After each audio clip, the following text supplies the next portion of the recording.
Bismillahirrahmanirrahim.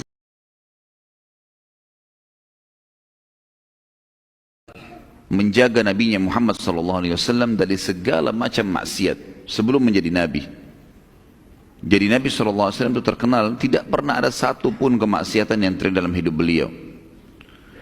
Seperti misalnya ada satu tradisi buruk orang-orang Quraisy zaman jahiliyah dulu, dan saya melihat ini masih terjadi sekarang ya. Pada saat ada acara perkawinan, mereka seringkali mendatangkan wanita-wanita, penari, penyanyi yang memamerkan auratnya, ya, melantunkan suaranya yang menjadi fitnah bagi kaum laki-laki. Dan ini terjadi di zaman jahiliyah. Bahkan penyanyi-penyanyi dan penari itu menjadi orang-orang yang sangat kaya karena dibayar mahal. Nabi SAW waktu lagi mengembala kambing, dan beliau dari kecil tidak pernah ikutin acara seperti ini. Sempat teman-temannya datang dan menceritakan, "Hai Muhammad, acara perkawinan di Mekah ini penuh dengan begini dan begitu, makanan, minuman, dan terakhir disebutkan wanita-wanita yang menari-menari dan seterusnya." Kemudian Nabi SAW mengatakan, "Saya tidak pernah tahu itu dalam kehidupan saya, tapi saya coba ingin mengetahui bagaimana keadaannya." Ini belum sebelum jadi Nabi ya. Maka Nabi SAW pun berkata pada teman-temannya, "Maukah kalian bersedia untuk menjagakan gembalaan saya ini, dan saya ingin melihat apa yang sebenarnya kalian ceritakan itu." Bukan niatnya mau lihat wanita-wanita penari saja, tapi ingin mengetahui, bukan itu target, tapi ingin melihat secara umum acara ini. Subhanallah, baru saja Nabi SAW niat begitu, tiba-tiba beliau mengantuk berat, kemudian beliau tertidur. Tidak bisa, tertidur. Hari kedua, tertidur lagi. Hari ketiga, tertidur lagi. 3 hari berturut-turut Nabi SAW ingin melihat bagaimana pesta perkawinan orang-orang Mekah. Beliau selalu tertidur, dan ini disebutkan dalam sebagian buku-buku sirah, tidak semuanya. Dan ini menandakan Allah Subhanahu wa ta'ala menjaga, dan setelah itu tidak ada satupun ya, atau tidak lagi Nabi SAW ingin mendatanginya. Beliau mengatakan di dalam dirinya sendiri, kalau memang sudah 3 kali saya tertidur, berarti menandakan ini tidak boleh saya melihatnya. Sudah Nabi SAW tidak pernah lihat. Di antara hal yang lain teman-teman sekalian, tradisi jahiliyah, Amr bin Luhai yang dulu saya pernah sebutkan, dia mendatangkan patung di Mekah yang menerapkan beragam macam peraturan. Ada salah satu peraturan yang kita tidak bisa juga bahasakan itu unik ya, tapi buruk ya. Peraturan itu adalah orang-orang Mekah disuruh menjahit baju-baju khusus untuk tawaf, khusus untuk tawaf. Dan nanti berkembang, siapapun yang masuk ke Mekah disuruh untuk membeli dan memakai baju hasil buatan masyarakat Mekah. Karena peraturan ini, berkembanglah sebuah ide lagi, kalau seandainya orang-orang yang tidak mampu beli baju dari orang Mekah, maka tawafnya telanjang. Tawafnya telanjang, gitu kan? Sampai juga masalah di Mekah mereka menjadi hal yang biasa sekali telanjang, karena di Ka'bah saja mereka bisa tawaf sambil telanjang, apalagi kalau di luar kota atau di luar Ka'bah, di dalam kota Mekah itu sendiri. Baginda Nabi SAW tidak pernah melakukan tawaf di saat lagi ada orang-orang yang seperti ini. Dari zaman beliau sebelum dinobatkan menjadi Nabi, beliau tidak pernah secara khusus melakukan perbuatan-perbuatan tersebut, dan ini disebutkan oleh para ahli sejarah. Dan perlu teman-teman tahu, tawaf telanjang di Mekah ini terjadi sampai tahun 9 Hijriah. Sampai Nabi SAW membebaskan kota Mekah, barulah beliau mengutus Abu Bakar setelah penaklukan kota Mekah, bahwasanya tidak boleh lagi ada patung di Mekah, dihancurkan di Mekah, seluruh Mekah terutama dekat Ka'bah.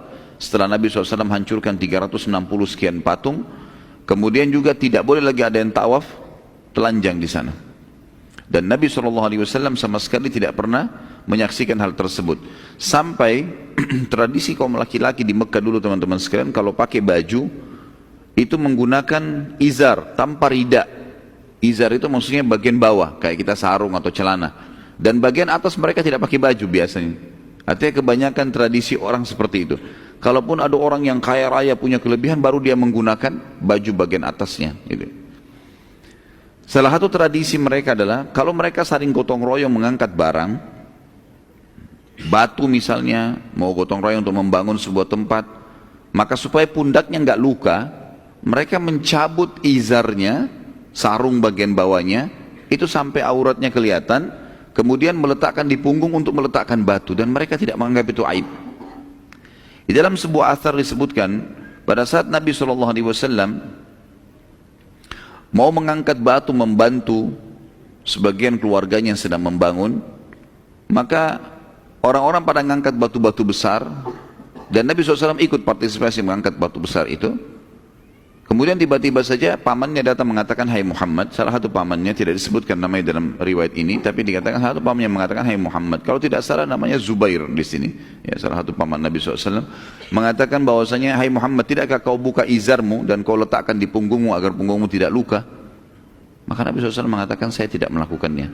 Beliau pun mengangkat batu tersebut, meletakkan, kemudian sebagian orang melakukan itu, maka Nabi SAW meninggalkannya. Nabi SAW meninggalkannya. Kemudian yang terjadi juga sebelum masa kenabian, teman-teman sekalian, yang menandakan Allah Subhanahu Wa Taala menjaga nabinya Muhammad SAW adalah partisipasinya Nabi SAW di peperangan Fujar. Peperangan Fujar, ya. Dan ini tentu teman-teman harus kita rentet historinya, ya. Dari zaman beliau masih kecil, bagaimana beliau hidup yatim, kemudian bagaimana beliau belajar kepemimpinan setelah dibina atau dididik oleh kakeknya Abdul Muttalib selama 2 tahun, dari 6 tahun. Karena ibunya meninggal pada saat beliau SAW berumur 6 tahun. 6 tahun sampai 8 tahun pamannya, kakeknya Abdul Muttalib yang merupakan Raja Mekah pada saat itu, atau yang merupakan pemimpin Mekah, yang Nabi SAW dibawa naungannya, dan Nabi hadir di majelis-majelisnya dalam memecahkan perkara-perkara orang Mekah, dilatih oleh Allah secara histori kehidupan untuk menjadi seorang pemimpin.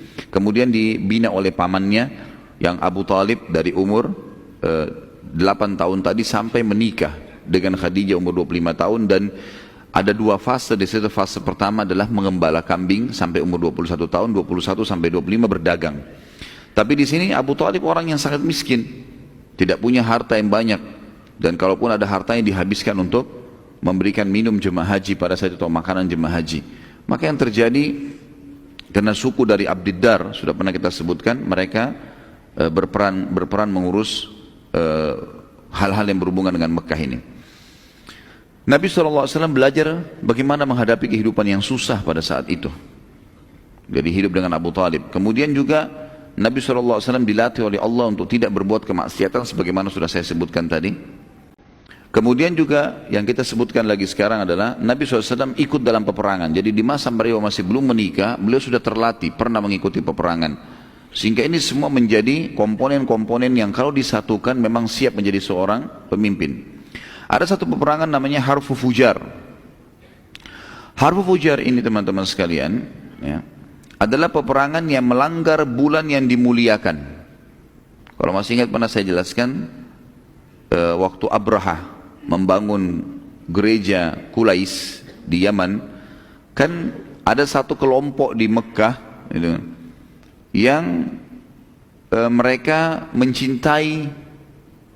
sangat mencintai Mekah, sangat mencintai Ka'bah, tapi mereka punya satu perbuatan yang buruk, yaitu mereka mengganti-ganti bulan. Saya pernah jelaskan surah At-Taubah ayat 36 yang Allah SWT berfirman, "A'udzubillahi minasyaitonirrajim. Inna 'iddatash syuhuri 'indallahi 12 syahran fi kitabillahi yawma khalaqas samawati wal arda minha arba'atun hurum. Dzalika dinul qayyim fala tadhlimu fihinna anfusakum wa qatilul musyrikina kaffatan kama yuqatilunakum kaffa wa'lamu annallaha ma'al muttaqin." Artinya adalah, sesungguhnya di sisi Allah yang Maha Tinggi dan Maha Pemurah ada 12 bulan yang sudah ditentukan sebagai perhitungan roda kehidupan kalian. Muharram, Safar, Rabiul Awwal, Rabiul Tsani, Jumadil Ula, Jumadil Tsaniyah, Rajab, Sya'ban, ya, Ramadan, Syawal, Dzulqa'dah, Dzulhijjah.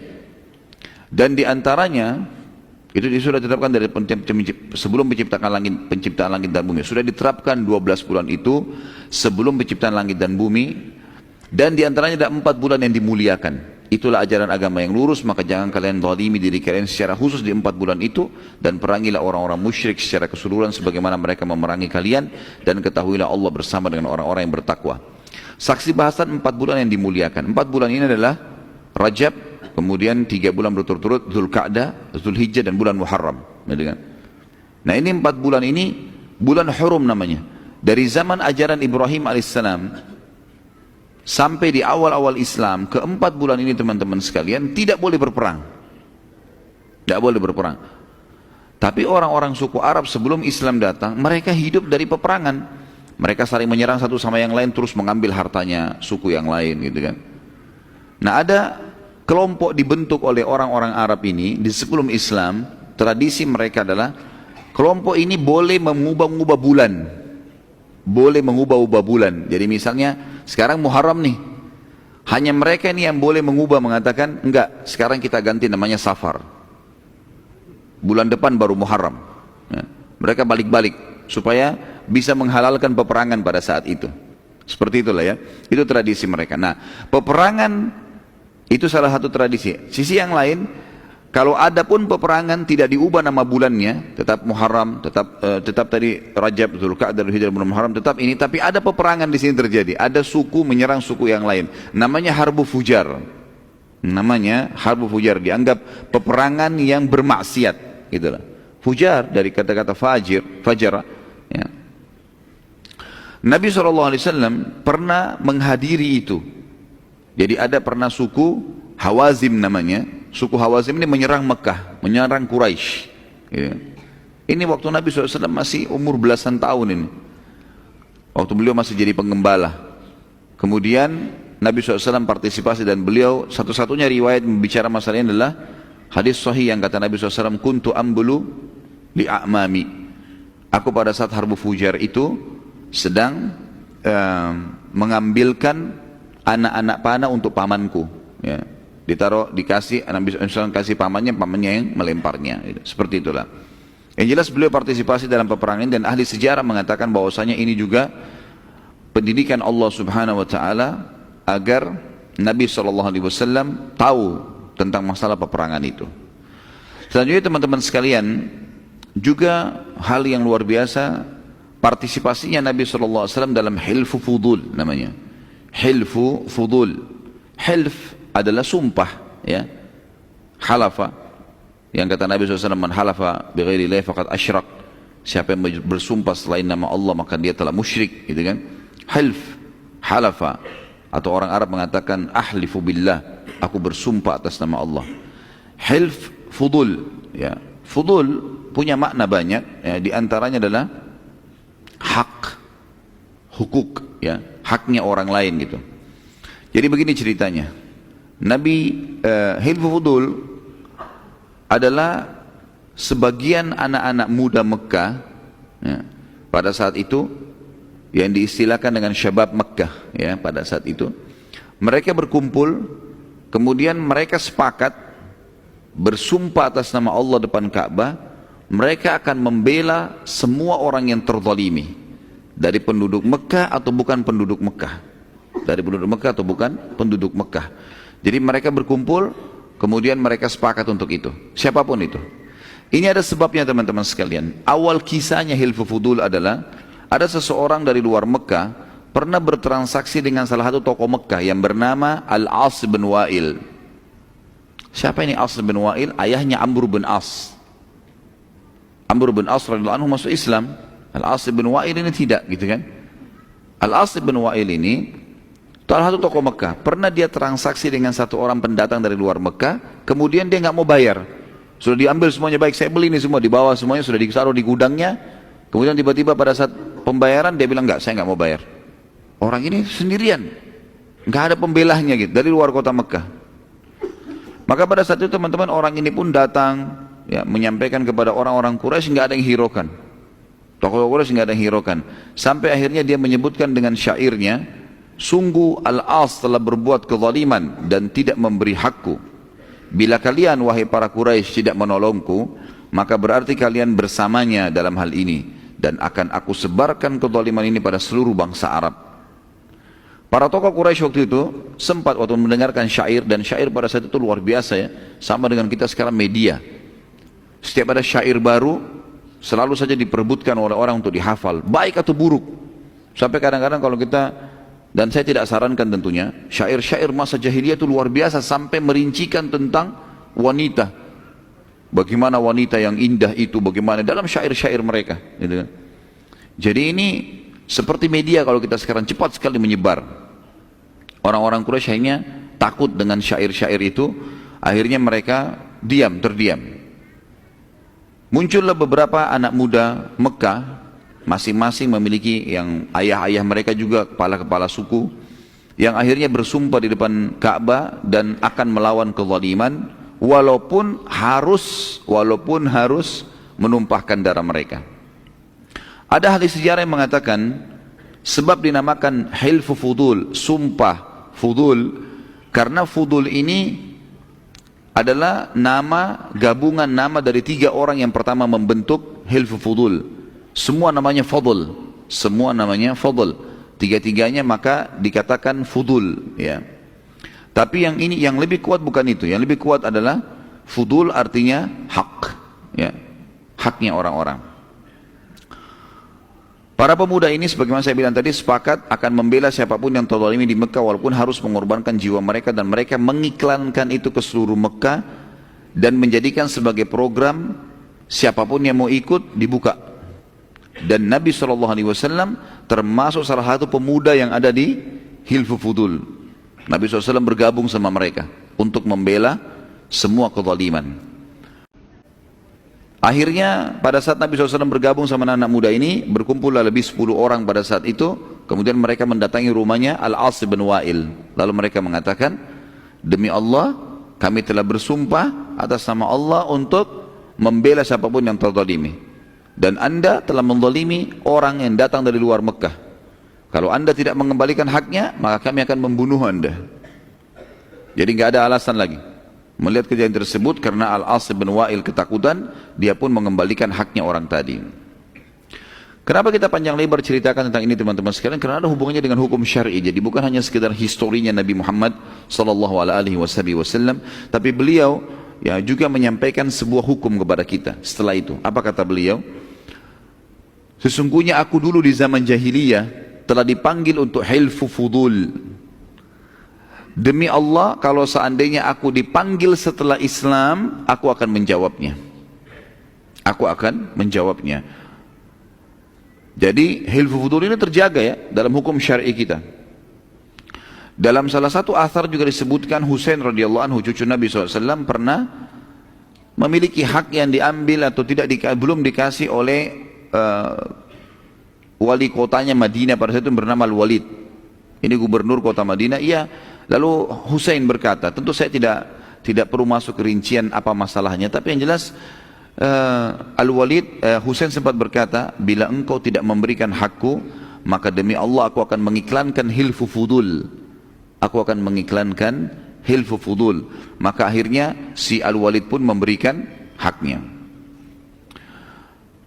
Tentu waktu Husain menyebutkan ini, ada banyak sahabat yang mendengar, diantaranya Abdullah bin Zubair radhiyallahu anhum ajma'in. Lalu Abdullah bin Zubair berkata, demi Allah bila Husain mengiklankannya, maka pastilah aku akan menghenuskan pedangku dan tidak akan memasukkan ke sarungnya sampai haknya dikembalikan dan aku terbunuh membelahnya. Jadi ini adalah bagian daripada syariat kita. Dan perlu diketahui teman-teman sekalian, hilfu fudul ini artinya adalah bekerja sama untuk memberhentikan kezaliman, bekerja sama untuk memberhentikan kezaliman. Dan kaum muslimin diperintahkan bukan hanya membela umat Islam, membela siapapun yang terzalimi. Ada banyak histori berhubungan dengan masalah itu. Di antaranya di salah satu masa di zaman kejayaan Abbasiyah dulu, pernah pasukan Abbasiyah sangat besar. Terjadi cekcok antara beberapa orang non muslim di luar wilayah kaum muslimin, dan mereka mau berperang nih. Lalu dua-duanya menyurat kepada Khalifah Abbasi minta pertolongan. Dua-duanya kafir, dua-duanya minta pertolongan. Maka berdiskusilah dengan para ulama khalifah, kemudian bertanya, apa saran kalian? Rata-rata semua mengatakan, untuk apa kita campurin? Kafir sama kafir, biarin aja. Tidak usah kita ikut-ikutan. Kecuali kalau mereka menyerang wilayah muslimin. Hampir semuanya begitu, kecuali satu orang yang pada saat itu memberikan saran berbeda. Dia mengatakan, wahai Amir Mukminin, kita semua tahu kalau Islam datang untuk rahmatan lil alamin dan Islam datang untuk membela kebenaran. Kita akan menerima penawaran siapa yang benar di antara mereka.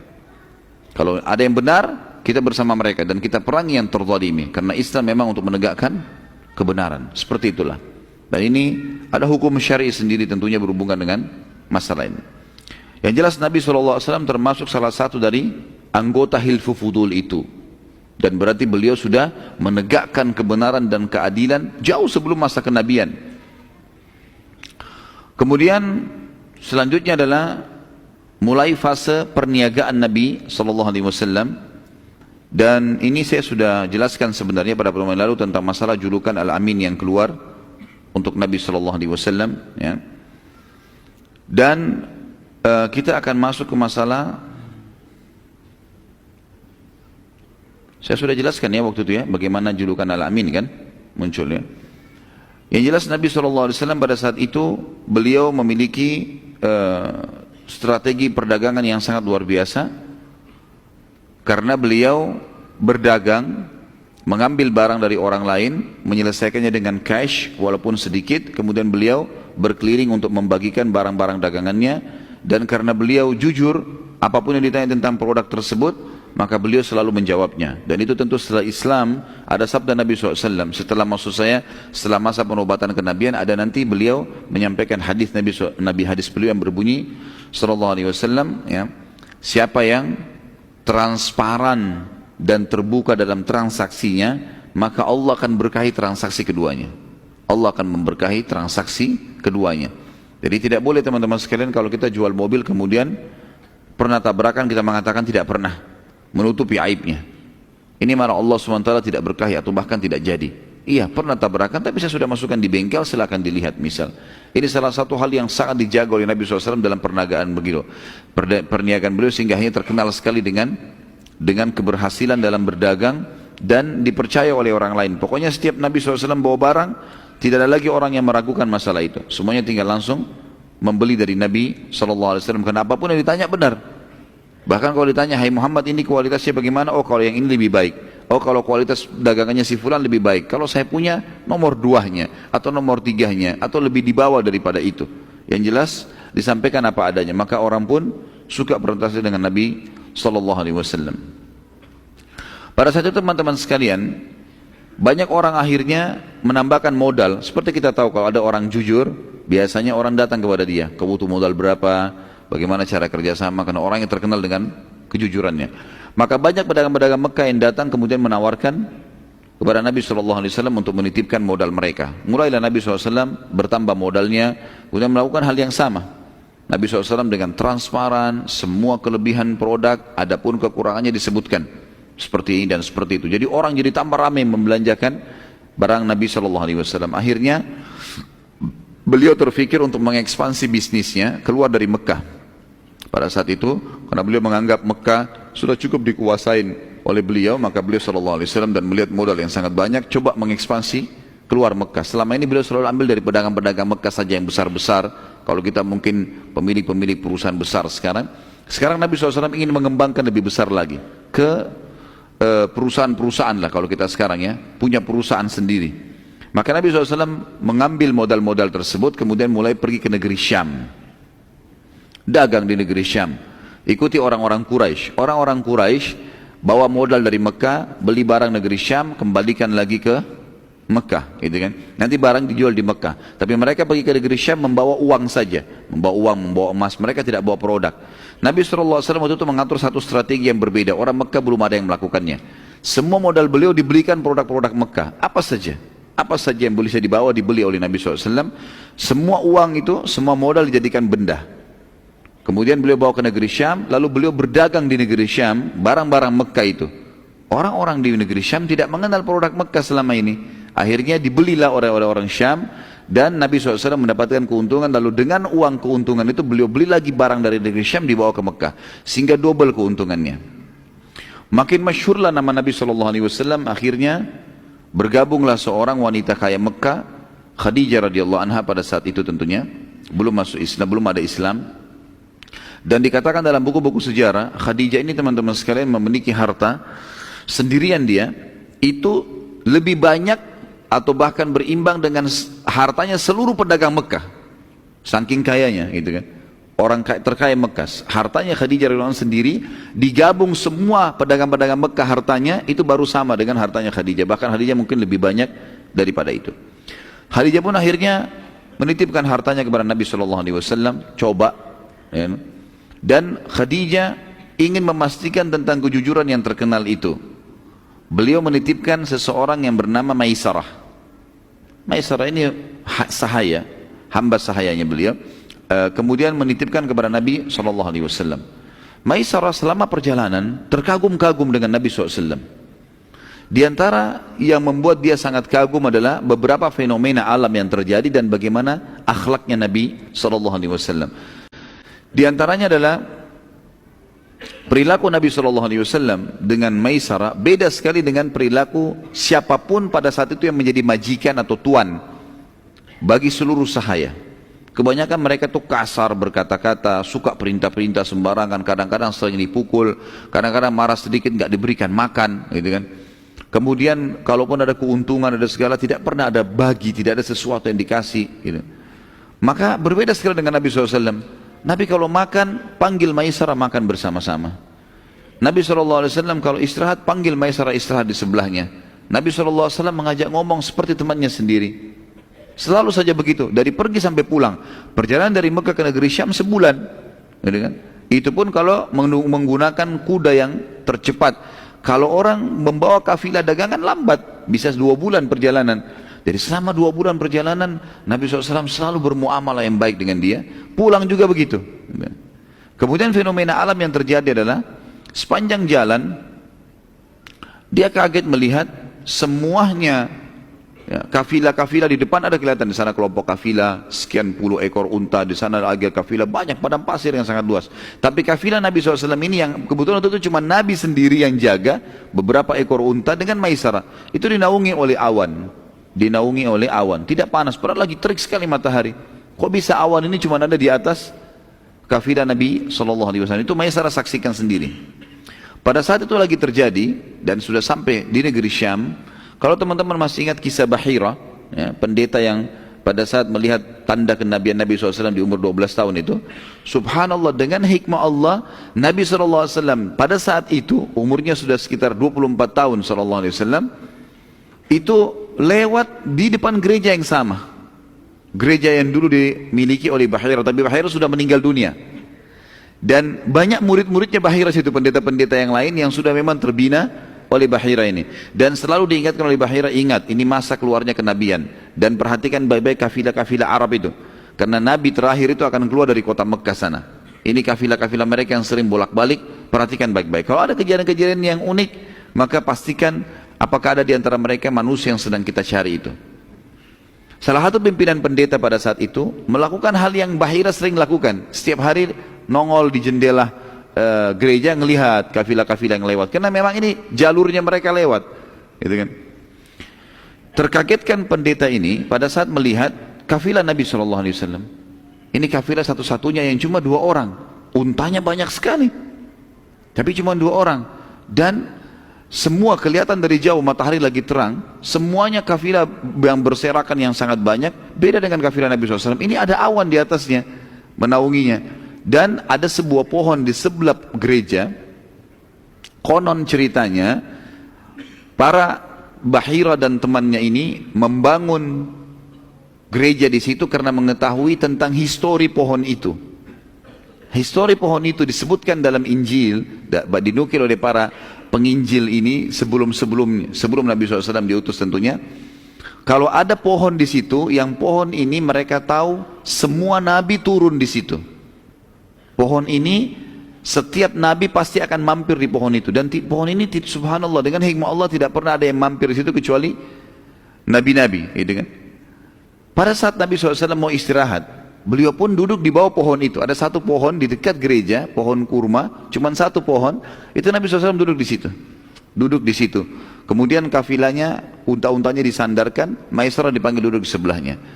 Kejadian yang luar biasa pada saat itu disaksikan oleh kepala pendeta adalah pohon kurma itu tiba-tiba menunduk, ya, menunduk dan terlihat sekali sangat jelas, kemudian menutupi Nabi SAW dari panas.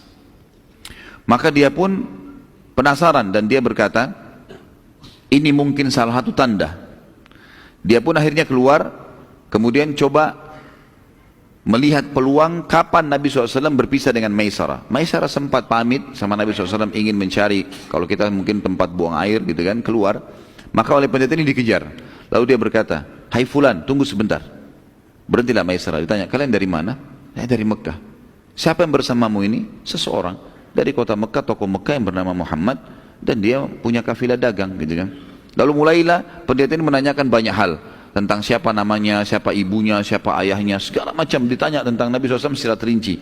Dan semua yang dijelaskan oleh Maisarah yang dia tahu, kalau dia adalah keturunan yang baik, ibunya meninggal pada saat dia masih 6 tahun, ayahnya meninggal pada saat dia di rahim ibunya, kakeknya bina, sekarang bersama pamannya, dan seterusnya, gitu kan.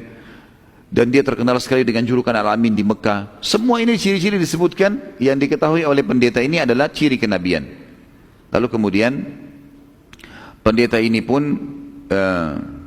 setelah pertanyaan yang banyak kepada Maisarah dan dia penasaran, maka dia mengatakan, baiklah kalau begitu, saya berterima kasih atas pendapatmu ini dan saya coba ya akan menyampaikan kepada teman-teman di dalam gereja gitu. Terus si Maisarah bilang, sebentar, boleh saya nanya nggak? Iya. Apa rahasia pertanyaan anda tadi? Kenapa anda bertanya seperti itu?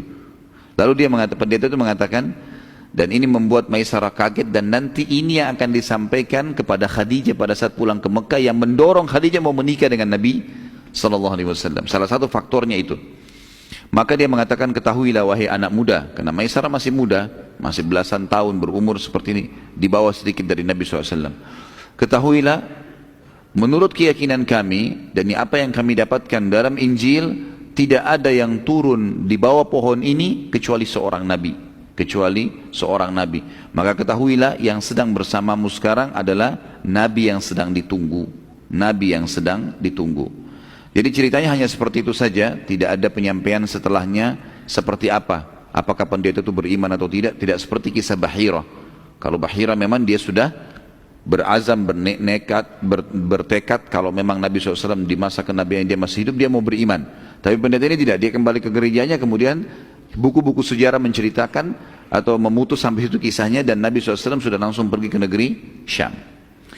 Saat tiba di negeri Syam, teman-teman sekalian, Maisarah bertambah kagum lagi pada saat melihat bagaimana Nabi SAW bermuamalah dan berperilaku dengan para penduduk negeri Syam. Beliau cepat sekali berbaur, sangat supel, ya, mudah dalam membeli dan menjual. Dan ini subhanallah bagian dari syariat semua nanti setelah Nabi SAW diutus menjadi Nabi, gitu kan. Sebagaimana beliau mengatakan, ya, rahmat Allah kan terkena kepada atau akan didapati oleh orang yang selalu mudah dalam bertransaksi, mudah membeli, mudah menjual. Itu adalah salah satu ciri orang beriman, ya. Nah, orang beli ya sudah, orang nawar ya sudah, mudahin. Yang penting memang dia tidak dirugikan gitu.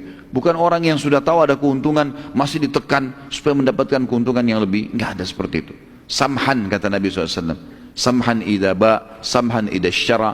Ya, dia sangat mudah untuk bertransaksi, menjual dan membeli, semuanya dimudahkan oleh dia. Maisarah melihat itu. Dan Nabi SAW tidak bukan cuma itu. Beliau setelah dapat keuntungan, disimpan di tempat yang aman, Nabi SAW selalu mengeluarkan dan keliling mencari orang-orang fakir di negeri Syam, kemudian membagi-bagikan buat mereka.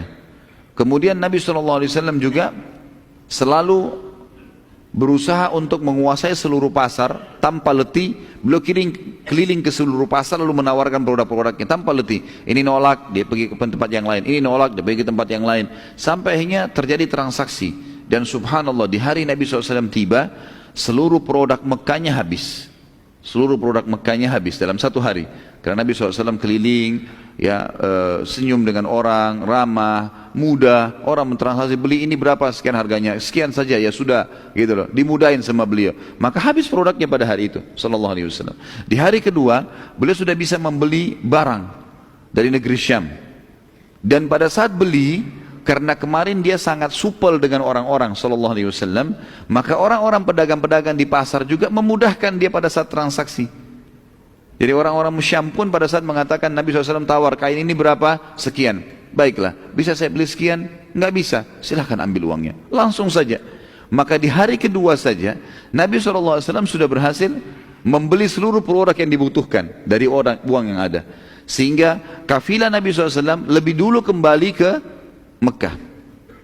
Dan ini tidak pernah terjadi dalam kafilah-kafilah Quraisy, karena mereka selalu tinggal di negeri Syam lama.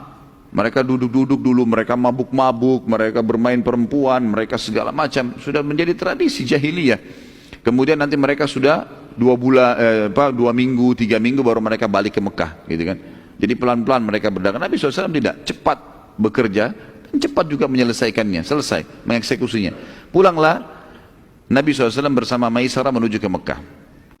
Pada saat tiba di Mekah, karena kafilah-kafilah dagang Quraisy belum tiba, dan sudah menjadi tradisi juga di Mekah teman-teman sekalian, kalau ada kafilah datang, maka ada orang-orang tertentu, penjaga-penjaga pintu gerbang Mekah itu mengiklankan dengan suara keras, "Wahai Quraisy, kafilah dagang ada yang datang," gitu. Maka orang-orang Quraisy pada ngumpul.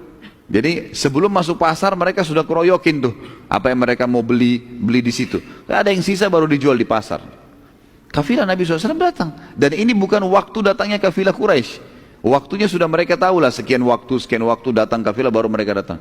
Mereka kaget, kok ada kafilah datang nih. Kemudian mereka datang, gitu kan, di luar pintu Bani Syaibah, di luar pintu gerbangnya Mekah. Lalu mereka kaget, kafilahnya Muhammad Al-Amin telah datang, tersebar satu Mekah nih. Ini orang yang kepercayaan sudah datang nih. Walaupun beliau belum lama berdagang dari negeri Syam. Mereka tanya, "Hai Muhammad, barang dagangan Syam?" Kata Muhammad SAW, "Iya." "Boleh kami transaksi?" "Silahkan." Mulailah mereka memilih produk yang mereka mau. "Ini ya Muhammad, berapa?" "Sekian." "Baiklah, bisa sekian?" "Silakan." Dihabisin. Dalam hitungan satu hari itu juga dagangan Nabi SAW habis, gitu. Hari itu juga habis. Belum masuk ke pintu gerbang Mekah sudah habis, dengan keuntungan yang berlipat-lipat. Maka Nabi SAW dimudahkan oleh Allah Subhanahu Wa Taala dengan akhlak yang baik, dan wajar Allah mengatakan dalam surah Al-Qalam, "A'udzubillahi minasyaitonir wa innaka la'ala khuluqin 'adzim." Maksudnya kau Muhammad secara fitrah kau memiliki akhlak yang sangat luar biasa, mulia sekali. Nabi SAW selalu cenderungnya kepada kebaikan. Kejadian ini akhirnya tersebar di negeri Mekah, di kota Mekah. Pada saat itu kafilah Muhammad Al-Amin datang, kemudian habis dagangannya, dan orang-orang Mekah puas dengan dagangan itu. Nabi SAW pada hari yang sama tidak menunda sama sekali, walaupun dalam kondisi capek, pergi ke rumah Khadijah menyampaikan amanahnya. Ini adalah amanahnya, ini uangnya. Dan bukan cuma Khadijah, karena banyak sekali orang menitipkan uang pada saat itu. Semua diantarkan pada hari itu. Nabi SAW tidak tidur kecuali sudah menyampaikan semua amanah. Ini modalnya, ini keuntungannya, ini modalnya, ini keuntungannya. Semua selesai pada hari itu. Padahal dalam kondisi capek, datang dari safar. Ini sebuah adab yang luar biasa teman-teman bagi pedagang. Jangan tunda-tunda pembayaran, jangan tunda-tunda pengembalian hak orang lain. Langsung pada saat itu kita bisa tidur tenang, kalau meninggal pun jadi aman, gitu kan. Maka dibagilah. Karena kejadian ini makin harum nama Nabi SAW. Dan Khadijah pun tidak pakai menunggu lagi, langsung bertanya kepada Maisarah, "Sebenarnya apa yang kamu lihat pada saat kamu sedang bersama Muhammad? Ceritakan saya kejadiannya. Apa yang terjadi? Kenapa kafilahnya datang lebih dulu dari negeri Syam?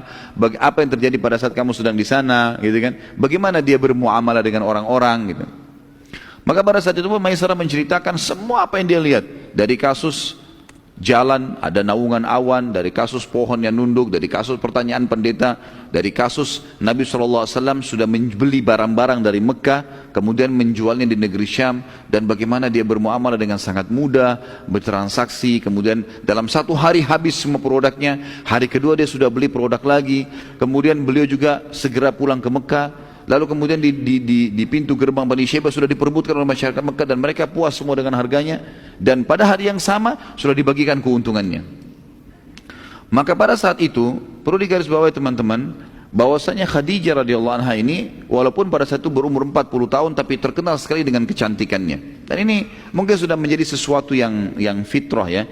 Kalau seseorang yang berlimpah hartanya, maka segala kebutuhan terpenuhi, itu berpengaruh kepada masalah terlihat tertua atau tidak. Karena orang biasa kalau punya beban hukum, beban masalah ekonomi, masalah-masalah yang dihadapin, kadang-kadang berpengaruh kepada raut wajah. Ya, seperti itulah kurang lebih rasionalnya, gitu ya.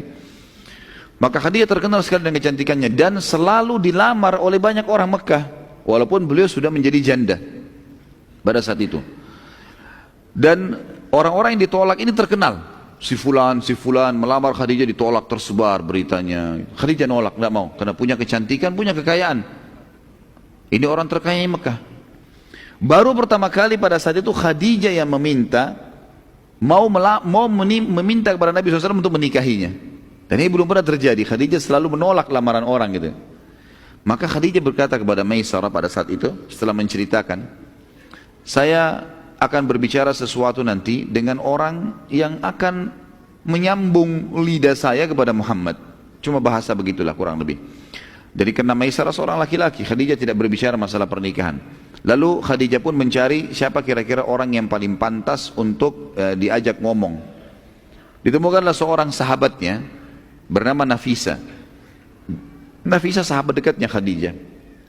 Lalu berkata Khadijah, wahai Nafisa, apa kamu sudah tahu cerita tentang Muhammad? Oh belum, kata Nafisa. Kata Khadijah, ceritanya begini loh. Begini, diceritain semua panjang lebar yang Maisarah cerita. Lalu Nafisa juga kaget. Seperti itu kah Khadijah? Dia bilang iya. Dan saya punya niat sesuatu yang saya ingin kamu yang menyampaikannya. Kata Nafisa, apa itu? Saya ingin agar engkau menyampaikan kepada Muhammad untuk melamarku. Kata Nafisa, selama ini kau nolak tokoh-tokoh Mekah yang kaya raya, sekarang kau minta Muhammad untuk melamarmu? Artinya Nabi SAW memang waktu itu pedagang, tapi bukan sekelas levelnya orang-orang nomor satunya Mekah yang melamar Khadijah kemudian ditolak, gitu kan? Maka pada saat itu kata Khadijah, iya, saya bersedia kalau Muhammad mau menjadi suami saya. Maka Nafisa pun tidak menunda, mengatakan urusan saya akan pergi. Maka waktu itu Nafisa pun mendatangi rumah Nabi SAW, kemudian menemuinya di depan ada keluarga-keluarga pada saat itu. Di antaranya tentu ada Abu Talib pamannya, kemudian ada sepupu-sepupunya gitu kan. Lalu Nafisa mengatakan, wahai Muhammad, mengapa engkau belum menikah? Kata Nabi SAW, belum cukup bekal. Ini biasanya kalau dalam terjemahan bahasa Indonesia begitu ya, kalau bahasa Arab itu minkillati dzatiyat. Orang Arab biasa begitu. Bisa saja dia mengatakan, saya belum punya rumah, karena masih numpang sama pamannya memang pada saat itu. Itu kan masih tinggal sama Abu Talib. Kemudian usaha saya masih baru mulai, ya nantilah. Kalau sudah mantap, semua sudah mapan, baru saya menikah. Lalu kata Nafisa, ya, wahai Muhammad, mengapa engkau tidak menikah dengan wanita yang berkumpul semua pada dirinya hal yang kau butuhkan? Kecantikan, jalur nasab, ya, kekayaan, kepintaran, gitu kan, kedudukan, semua ada. Kata Nabi SAW, siapa yang kau maksudkan?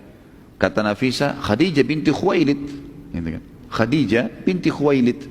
Lalu kata Nabi SAW, bagaimana bisa Khadijah? Mali wal Khadijah, kata Nabi SAW, bagaimana saya dengan Khadijah? Mustahillah itu terjadi. Karena Khadijah siapa? Orang yang memang menolak semua tokoh-tokoh satu Mekah, tahu kalau dia tolak tokoh-tokoh Quraisy. Lalu dia mau menikah dengan orang yang tadinya penggembala kambing, kemudian sekarang menjadi pengusaha kecil. Kata Nafisa, itu urusan saya. Yang penting kamu setuju dulu, gitu kan?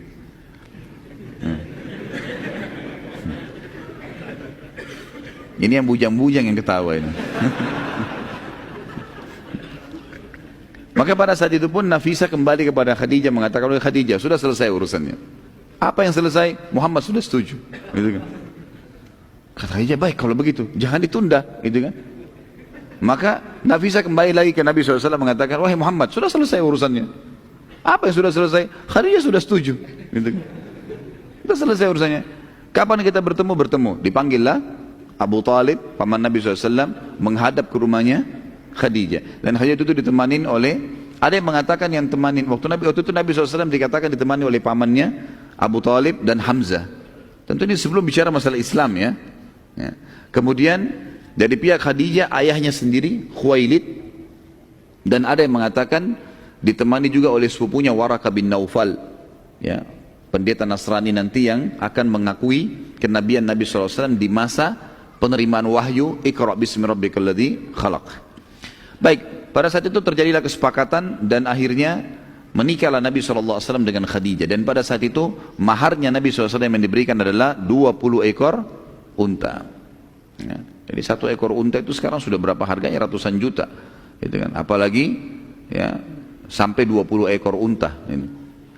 Dan ini bantahan yang sangat jelas kepada para orientalis yang mengatakan Muhammad sengaja menikah dengan orang kaya karena dia ingin membiayai hidupnya. Dan ini tidak benar sama sekali. Salah sekali ini.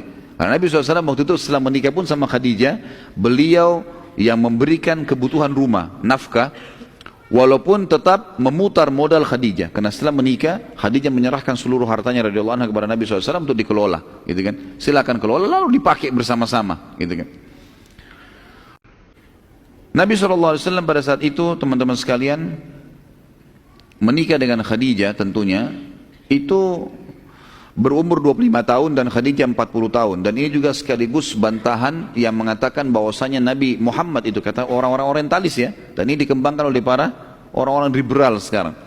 Kalau Nabi SAW itu menikah lebih dari satu wanita sampai memiliki beberapa orang wanita, itu karena hawa nafsu. Ini pemahaman yang fatal sekali salah. Kenapa? Karena Nabi SAW pada saat menikah dengan Khadijah, sampai Khadijah meninggal Nabi SAW tidak poligami. Beliau sendirian. Padahal pada saat itu Nabi SAW mampu untuk menikah lagi. Sebagaimana kita akan lihat nanti, fase penobatan Nabi itu di masa beliau masih berumah tangga dengan Khadijah. Dan bisa saja beliau menikah pada saat itu. Tapi Nabi SAW tidak melakukannya. Dan dalam kondisi Nabi 25 tahun untuk menikah, Khadijah 40 tahun. Gitu kan. Jadi jelas sekali terbantahkan. Tidak ada hubungannya dengan hawa nafsu ini. Dan kita lihat Nabi SAW menikah setelah meninggalnya Khadijah. Ya, setelah meninggal Khadijah, barulah masuk wahyu turun menyuruh Nabi SAW untuk mengizinkan Nabi menikah dengan Saudah binti Zam'ah, kemudian baru menikah dengan Aisyah, kemudian baru datanglah wanita-wanita yang lain. Setelah itu yang dinikahi Nabi SAW, itu pun wahyu dari langit, bukan keinginan Nabi SAW. Karena perilaku Nabi, perkataan Nabi semua dikontrol oleh wahyu, gitu kan? Wa ma yantiqu 'anil hawa in huwa illa wahyu yuha. Jadi perilaku dan keputusan Nabi SAW itu dikontrol oleh wahyu, gitu kan? Dan Nabi SAW mengatakan, sesungguhnya aku dinikahkan, maksudnya Allah perintahkan untuk menikahi dengan wanita-wanita ahli surga. Artinya yang sudah menjadi istri Nabi SAW adalah wanita ahli surga, dijamin oleh Allah Subhanahu wa ta'ala. Dan kita tahu dari seluruh istri Nabi SAW semuanya janda, kecuali Aisyah radhiyallahu anhu ajma'in. Aisyah saja yang perawan, yang lainnya janda. Kalau Nabi SAW mau nikah dengan perawan, tidak ada yang nolak. Waktu Nabi SAW mau melamarkan Usama bin Zaid, ya, anaknya Zaid bin Haritha, kepada seorang wanita yang terkenal dengan kecantikannya di Madinah, orang tuanya perempuan ini mengira Nabi SAW yang melamar. Sampai mereka mengatakan, kalau Rasulullah SAW pintu rumah kami terbuka, mau jadi istri berapapun tidak ada masalah. Tapi akhirnya mengatakan, enggak, ini perintah Nabi SAW untuk menikahkan dengan Usama bin Zaid. Lalu ditanyalah kepada anaknya mengatakan, kalau perintah Nabi SAW saya akan patuh. Lalu menikahlah Usama dengan anak perempuan itu. Jadi Nabi SAW bisa menikah dengan perawan semuanya, kalau Nabi SAW mau. Berarti tidak ada hubungannya sama hawa nafsu. Ada pernikahan Nabi SAW teman-teman kadang-kadang karena ingin mengangkat kedudukannya para sahabat. Seperti misalnya beliau menikah dengan Aisyah, dengan Hafsah radhiyallahu anhu ajma'in, ini untuk mengangkat kedudukannya Abu Bakar sama Umar, dan menjalin persahabatan yang bagus gitu. Dan ini hal yang kadang-kadang hilang di antara kaum muslimin ya. Ini sunnah Nabi SAW teman-teman sekalian. Bahwasanya kita menawarkan anak kita menikah dengan sahabat kita. Karena itu kalau sahabat itu adalah orang yang baik karena keimanannya, ini adalah contoh yang dilakukan oleh Abu Bakar dan Umar yang akhirnya menjalin hubungan persaudaraan dengan Nabi SAW karena menikahnya anak mereka. Terkadang Nabi SAW menikah demi untuk mengislamkan suku. Seperti misalnya pada saat beliau menikah dengan Juwairiyah binti Harith radhiyallahu anha, pada saat suku ini diserang, gitu kan, Bani Mustalik namanya, diserang oleh Nabi SAW. Nanti akan kita bahas masalah peperangan itu ya. Pada saat Nabi SAW menyerang Bani Mustalik dan menang, semuanya karena mereka melawan pada saat itu, dikalahkan, semuanya jadi tawanan. Juwairiyah binti Khuwailid binti Harith, Juwairiyah binti Harith ini radhiyallahu anha menjadi bagian dari tawanan Nabi SAW. Maka Nabi SAW tawarkan, hai Juwairiyah, mau enggak kamu masuk Islam? Saya bebaskan kamu dari keterbudakan. Kata Juwairiyah, tentu. Asyhadu an la ilaha illallah wa anna Muhammad Rasulullah. Kata Nabi SAW, kenapa tiba-tiba kau mau masuk Islam nih? Kata Juwairiyah, sebelum anda datang wahai Rasulullah, saya melihat ada cahaya dari Madinah masuk ke kamar saya, dan saya menampilkan itu adalah anda yang datang. Maka saya menerima ini. Kata Nabi SAW, kalau begitu saya ya menerima keislamanmu dan juga menerima sebagai istri. Menikahlah Nabi SAW. Pada saat itu, karena masuk Islamnya Juwairiyah dan dia adalah anaknya Harith. Harith ini kepala suku Bani Mustalik. Melihat kejadian pernikahan Nabi SAW yang resmi dengan Juwairiyah ini, seluruh sahabat melepaskan Bani Mustalik, tawanan. Sudah, karena ini adalah Nabi menikahi anak kepala suku kalian, kami bebasin kalian. Tidak ada tawanan sama sekali. Gara-gara itu teman-teman masuk Islam orang-orang, gitu kan. Jadi memang ada maslahat di situ. Bukan cuma sekedar, tidak ada hubungannya dengan hawa nafsu nih.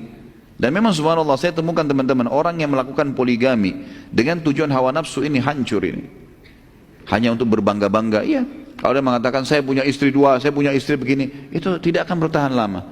Dan tidak ada sesuatu yang mau dibanggakan. Orang yang melakukan poligami teman-teman menambah ekstra sesuatu, ekstra tenaga, ekstra duit, ekstra waktu, ekstra semua. Bukan cuma bikin masalah biologisnya gitu kan. Biologis setengah jam selesai, 1 jam selesai. Tapi orang setelah itu harus berikan nafkah, harus berikan perlindungan, harus berikan pendidikan. Ini semua yang harus difahamin. Gitu kan? Jadi Nabi SAW tidak ada hubungannya sama sekali dengan masalah, dengan hawa nafsu ini. Karena dari mayoritas kehidupan kita, biologis adalah salah satu substansial kecilnya saja. Kehidupan luas sekali. Gitu kan? Seperti contoh juga Nabi SAW menikah karena merasa kesian dan mau membantu. Menikahnya Nabi SAW dengan Ummu Salamah radhiyallahu anha. Ummu Salamah lebih tua dari Nabi SAW. Dan memang di akhir-akhir hidup beliau tidak bisa melayani Nabi SAW dari sisi biologis. Sampai beliau menghibahkan malamnya kepada Aisyah radhiyallahu anhum ajma'in. Ya. Jadi banyak sekali hukum-hukum di sini. Di antaranya juga Nabi SAW menikah untuk menjelaskan hukum syar'i. Seperti menikahnya Nabi SAW dengan Zainab binti Jahash, mantan istrinya Zaid bin Harithah. Dan ini subhanallah saya lihat ada satu cuplikan orang yang murtad dari Islam, entah dari mana manusia ini gitu kan, orang Indonesia. Kemudian dia mengatakan saya adalah dulu orang yang fanatik dengan Islam, apa segala buktinya anak saya namakakan dengan nama-nama Islam. Kemudian saya tidak temukan kebenaran lah dan segala macam hal. Lalu dia menuduh-nuduh Nabi SAW. Kalau Nabi SAW itu melanggar semua apa yang dia ucapkan. Seperti misalnya umatnya boleh menikah 4, kemudian dia menikah lebih daripada itu. Dan ini orang yang tidak faham hukum syar'i. Khusus berhubungan dengan Nabi SAW ada namanya khususiyatun Nabi SAW. Ada memang hal yang khusus buat beliau. Menikahnya tidak terbatas seperti umatnya memang. Nabi SAW memang begitu. Beliau punya puasa wisol namanya, puasa yang bersambung kan. Yang Nabi SAW tiap hari, kalau beliau puasa, misalnya hari ini, sambung besok. Nanti kalau maghrib beliau masih kuat, beliau lambung lagi hari ketiga. Waktu Abdullah bin Umar radhiyallahu anhu ingin mencontoh itu, kata Nabi SAW tidak bisa. Kalau kau Ibnu Umar mau puasa, maksimal sehari puasa, sehari berbuka puasa. Ini khusus untuk Nabi SAW memang. Penerimaan wahyu khusus untuk Nabi SAW memang. Itu kan? Jadi memang beliau penentu keputusan. Ada khususiyatun Nabi SAW. Yang penting dia mengatakan begini. Salah satu perkataan yang berhubungan dengan tema kita, karena itu panjang kalau kita ingin bahas tentunya. Dia bilang Nabi Muhammad itu sendiri melanggar apa yang dia titahkan. Seperti misalnya dia menikahi mantan anak mantunya. Nah, ini pernyataan yang fatal sekali, salah ini. Dia bilang menikahi Zainab binti Jahash, mantan anak mantunya. Dari mana anak mantu Nabi ini? Suami Zainab binti Jahash, Zaid bin Harithah, bukan anaknya Nabi ya. Hamba sahaya Nabi yang dibebaskan. Pernah ternisbatkan namanya Zaid bin Harithah menjadi Zaid bin Muhammad karena waktu itu Nabi SAW, nanti akan kita ceritakan kisahnya itu ke depannya, itu pernah Harithah datang lalu mencari tahu mana anaknya, keliling, karena Harithah adalah orang yang terkenal di sukunya. Kemudian dia pun keliling mencari, waktu terjadi peperangan antara suku dia dengan suku yang lain, dikalahkan sukunya Harithah ini, kemudian ditawanlah semuanya termasuk Zaid ini. Dijuallah Zaid dari pasar ke pasar sampai di pasar Mekah. Khadijah beli, waktu sudah menikah dengan Nabi SAW Khadijah, lalu kemudian Zaid bin Harithah dihadiahkan oleh Khadijah untuk Nabi SAW. Lalu Harithah datang ke Mekah, nyari tahu informasi anaknya mana nih. Dia dengar anaknya ada di salah satu toko Mekah. Datanglah dia ke Mekah setelah menikah Nabi SAW dengan Khadijah. Lalu dia mengatakan, hai Muhammad, Zaid ini bukan budak, bukan sahaya. Ceritanya gini, suku saya sama satu suku pernah berperang, kami kalah, lalu kami dijadikan sahaya, gitu kan? Dijual belikan. Jadi Zaid ini orang bebas. Saya ingin tebus, berapa kau minta bayaran, saya akan bayar. Kata Nabi SAW, tidak usah tebus apa-apa. Supaya bijaksana, kata Nabi, tanya aja Zaid. Zaid ini maunya ikut saya atau ikut anda? Gitu.